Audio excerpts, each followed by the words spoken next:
Hey guys, welcome back. आज का हमारा टॉपिक है osmotic pressure, whether it is a colligative property or not. So let's get going. Can you see these two figures over here? One is this and the other one is this. और दोनों में क्या difference है? ठीक है, अगर हम इन दोनों को देख रहे हैं तो यहाँ पे एक सेमी परमिएबल मेम्ब्रेन है, दोनों में मॉलिक्यूल्स मूव कर रहे हैं, इजंट इट? यहाँ पे इस वाली लिम में, यूट्यूब की लिम में, पहले इसमें और इसमें जो लेवल है सॉल्वेंट का वो सेम है, पर धीरे धीरे हम देख रहे हैं कि सारी की सारा जो सॉल्वेंट मॉलिक्यूल्स हैं वो दूसरी राइट हैंड लिम की तरफ को अट्रैक्ट हो रहा है और फ्लो हो रहा है। Okay, so basically what's happening is कि यहाँ पे हमने सेमी परमिएबल मेम्ब्रेन डाला है और सेमी परमिएबल मेम्ब्रेन के थ्रू जो सॉल्वेंट पार्टिकल्स हैं they are being pushed towards the side जहाँ पे concentration of the solute particle is more. ठीक है, so it means that the solvent particle is moving towards the solution. ये वाला जो पोर्शन है ये solution है जहाँ पे concentration of the solute particle is more. तो जो solvent है वो move कर रहा है towards the solution. इस प्रोसेस को हम लोग बुलाते हैं ऑस्मोसिस, और यहाँ पे सेंटर में एक हम लोगों ने मेम्ब्रेन डाली है which is the semi permeable membrane. तो ये जो प्रोसेस है that is osmosis, that means that moving of और flowing of solvent towards solution through a through SPM.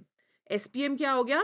SPM is a semi permeable membrane. अब semi permeable membrane natural भी हो सकती है, जैसे कि एनिमल मेम्ब्रेन्स हो गई, पार्चमेंट मेम्ब्रेन हो गई, पिग का जो ब्लैडर है उसको भी यूज कर सकते हैं। आर्टिफिशियल भी हो सकती है, artificial is the parchment membrane, cellophane हो गया, कोलोइडन हो गया। या हम लोग सेमी परमिएबल मेम्ब्रेन को प्रिपेयर भी कर सकते हैं, और कॉपर फेरोसाइनाइड मेम्ब्रेन उसको हम लोग बेस्ट और कन्वीनियंट सेमी परमिएबल मेम्ब्रेन मानते हैं। ठीक है, now what is happening in the second one? In the second one you can see that सारे के सारे जो particles हैं, components हैं, वो एक ही साइड कॉन्सेंट्रेटेड है। धीरे धीरे वो फैलने लग जाएंगे। क्या होता है कि अगर आप एक बीकर लेते हो और उस बीकर के अंदर आप इंक, इस तरह से आपने बीकर ले लिया और बीकर में हमने ले लिया वाटर, ठीक है, अब आप इसमें इंक ड्रॉप करोगे, तो जब आप इसमें इंक ड्रॉप करते हो तो इंक का एक क्लाउड सा बनने लग जाता है। ठीक है, इस तरह से इंक ड्रॉपलेट्स आ गए और धीरे धीरे ये क्लाउड बनने लग जाएगा, and then the entire solution or the entire solvent or the entire component in the beaker that is going to turn blue. So this is the process of diffusion.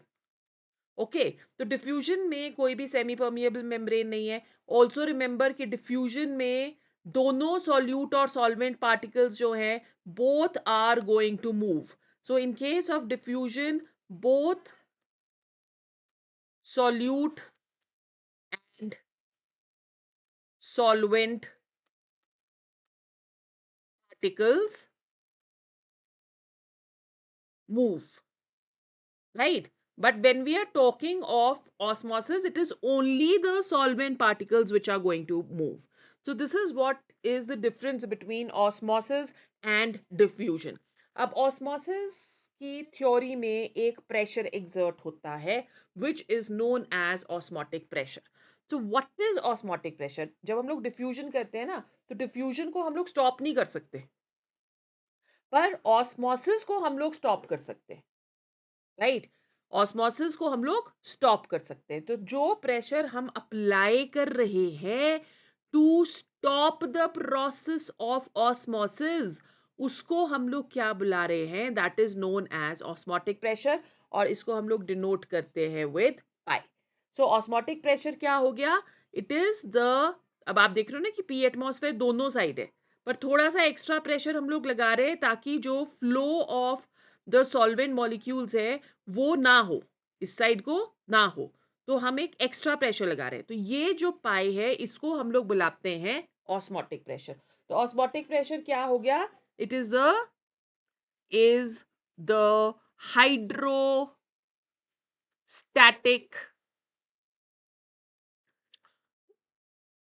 pressure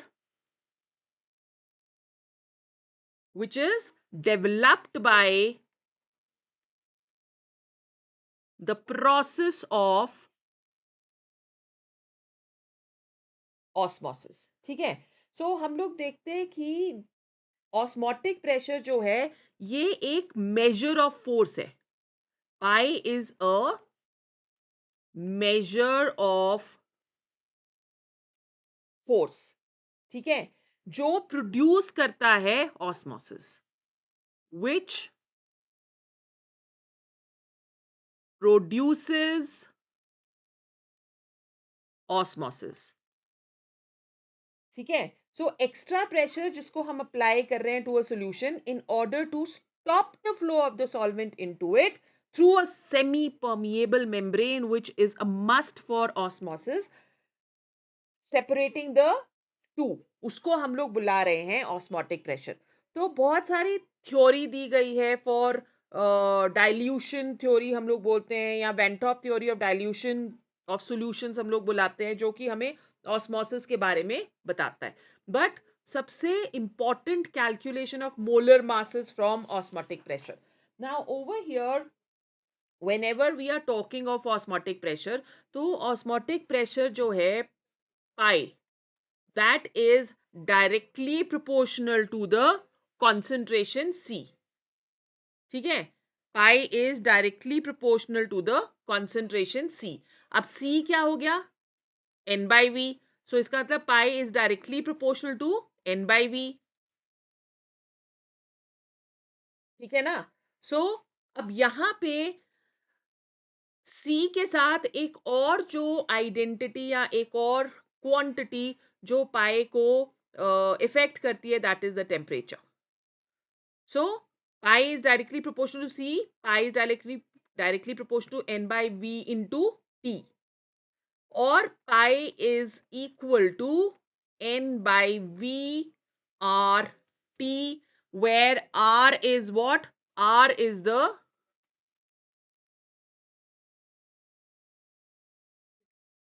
gas constant. ठीक है. अब किस तरह से हम लोग calculation molar masses की करेंगे, तो इसको थोड़ा सा और करते हैं. तो पाई की वैल्यू क्या आ गई? एन यहाँ पे क्या ले रहे हैं हम? N is the number of moles of the solute particles, और सोल्यूट क्या है? बी. तो this will be equal to W B upon M B into V into R into T. So इस तरह से हम लोग मोलर मासेस जो हैं वो कैलकुलेट कर सकते हैं. ओके. नाउ प्लीज रिमेंबर कि जो वैल्यू ऑफ आर जो है, that is going to be taken as either 0.0821 liter atmosphere per degree, or we can take this as 8.314 joules per Kelvin per mole. This will depend कि आपको volume जो है उसका unit क्या दे रखा है. मोस्टली हम लोग ये वाली वैल्यू जो है वो यूज करते हैं. ठीक है. सो आर की वैल्यू आपने अगर क्वेश्चन में नहीं दे रखी है तो 0.0821, because the volume is given in litres. तो हम लोग एनर्जी के जब भी न्यूमेरिकल्स करते हैं तो उसपे हम ये वाली वैल्यू आर की यूज करते हैं. बट यहाँ पे हम लोग कौन सी वैल्यू यूज कर रहे हैं? 0.0821. So you can calculate the molar masses from here very very easily. अब ये जो ऑस्मोसिस है या ऑस्मोटिक प्रेशर है, ये एक बहुत ही अच्छा मेथड है to calculate the molar masses. Why? Because it is not depending upon molality. ठीक है. मोलालिटी के ऊपर ये डिपेंड नहीं कर रहा है, ये सिर्फ टेम्परेचर के ऊपर और वॉल्यूम के ऊपर डिपेंड कर रहा है. तो जितने भी प्रोटीन्स होते हैं या हमारी बॉडी के अंदर जितने भी जाइंट मॉलिक्यूल्स होते हैं, उनके जो मोलर मासेस हम कैलकुलेट करते हैं, that we generally do by osmotic pressure. Okay. Now what is the क्या कहते हैं, बायोलॉजिकल इंपॉर्टेंस ऑफ ऑस्मोसिस. ठीक है. अब प्लांट्स की जो ग्रोथ हो रही है, एनिमल्स की जो ग्रोथ हो रही है, वो डिपेंड करती है largely on the phenomenon of osmosis. Plants और एनिमल बॉडीज में क्या है? बहुत बहुत सारे माइक्रोस्कोपिक यूनिट्स हैं जिनको हम सेल्स बुलाते हैं. तो सेल्स में फ्लूइड होता है which is a cell sap. ठीक है, और उसकी जो वॉल है that is composed of a living cytoplasmic membrane जो कि सेमी परमिएबल है. तो that is responsible for the phenomenon of osmosis in all the living organisms. Now the question which comes is bursting of cells in red blood of red blood cells कि क्यों ये जो red blood cells हैं ये burst हो जाते हैं, right right? अगर हम इसको पानी के अंदर डालेंगे तो वो बर्स्ट हो जाएंगे क्योंकि पानी जो है वो रेड ब्लड सेल्स के अंदर एंटर करेगा. तो जब ये रेड ब्लड सेल्स के अंदर एंटर करेगा तो इसके अंदर इतना प्रेशर होता है कि ये बर्स्ट हो जाएंगे. तो जो इंजेक्शंस वगैरह लगाते हैं उसके लिए हम लोग क्या यूज करते हैं? We are using a 0.91% of pure NaCl. Of pure NaCl कुछ सुना है आपने? सेलाइन वाटर जिसको हम लोग बोलते हैं, तो जनरली इंजेक्शंस को पहले इसके साथ मिक्स किया जाता है सेलाइन वाटर के साथ and then it is injected inside the body. क्योंकि ये जो 0.91% ऑफ प्योर NaCl है that is isotonic with human blood. देखो एक नया वर्ड आ गया, isotonic with human blood. Now depending upon कि ऑस्मोटिक प्रेशर दो सॉल्यूशंस का कैसे है, हम लोग सॉल्यूशंस को क्लासिफाई कर सकते हैं into three. One is isotonic. For isotonic बच्चों pi one that is equal to pi two. ठीक है, आर और टी अगर सेम होगा तो for such solutions, for isotonic solutions, pi one upon pi two that is equal to C1 upon C2 for your numericals.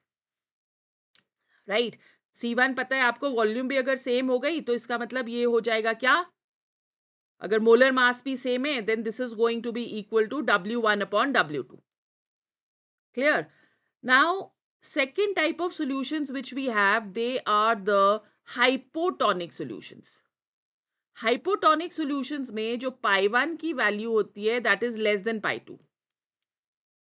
ठीक है, and the third type of solutions which we have which they are known as hypertonic solutions. तो hypertonic solutions के लिए pi one की जो value है that is greater than pi two. Clear? तो अगर हम लोग 0.91% solution of pure NaCl use करते हैं तो आरबीसी ना तो स्वेल होंगे ना ही प्लाज्मोलिसिस अंडरगो करेंगे. प्लाज्मोलिसिस का मतलब water will not go inside the cells. अगर हम प्योर NaCl सॉल्यूशन यूज करते हैं with a concentration which is less than 0.91% तो उसको हम लोग बुलाते हैं हाइपोटोनिक. ठीक है, तो जब हम हाइपोटोनिक में प्लेस करते हैं आरबीसीज तो they are going to swell and they will burst. Right, और अगर हम लोग pure NaCl with concentration more than 0.91% use कर रहे हैं तो उसको हम लोग बुलाते हैं हाइपोटोनिक. तो हाइपोटोनिक में अगर हम लोग आरबीसीज को डालेंगे तो these are going to shrink. ठीक है, अब स्वेल का मतलब क्या हुआ? एक वर्ड हम यहां पे यूज करते हैं, एंड ऑस्मोसिस. तो इसमें हो रहा है एंड ऑस्मोसिस और हाइपरटोनिक में क्या हो रहा है? X osmosis.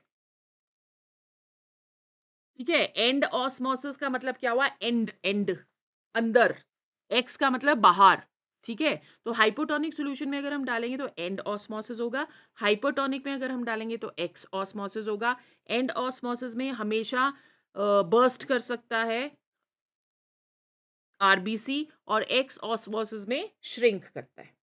राइट, फिर उसके बाद swelling and shrinking of an egg.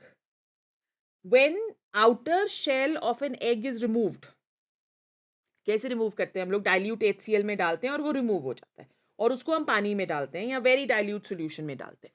तो अगर हम उसे डालते हैं डाइल्यूट सॉल्यूशन में तो डाइल्यूट सॉल्यूशन में डालेंगे तो सॉल्वेंट पार्टिकल्स जो है that is going to go inside the egg. So the egg that is going to swell. Right, but अगर हम उसे डालते हैं कॉन्सेंट्रेटेड सोडियम क्लोराइड सॉल्यूशन में तो in this case it is going to shrink. क्यों? क्योंकि पानी एग से बाहर निकल जाएगा. Is it clear? और similar is the case with mango also. अब जैसे आप पिकल्स वगैरह बनाते हैं तो उसके ऊपर सॉल्ट रब करके रखते हैं ताकि उसमें से जितना भी पानी है वो निकल जाए, right? So osmosis is a very very common and an important phenomenon which is taking place in all the living organisms. So let's see क्या important biological phenomena है जिसमें osmosis हो रहा है. Plants absorb करेंगे water from the soil through their roots due to osmosis क्योंकि concentration of the cells are inside the root cell is higher than that of water present in the soil.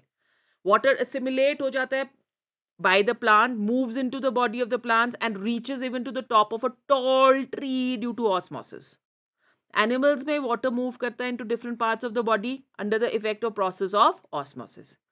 जब leaves जो है वो turgid हो जाते हैं, stretch हो जाते हैं, आपने देखा होगा कई बार अगर बहुत गर्मी है तो लीव्स विल्ट हो जाते हैं.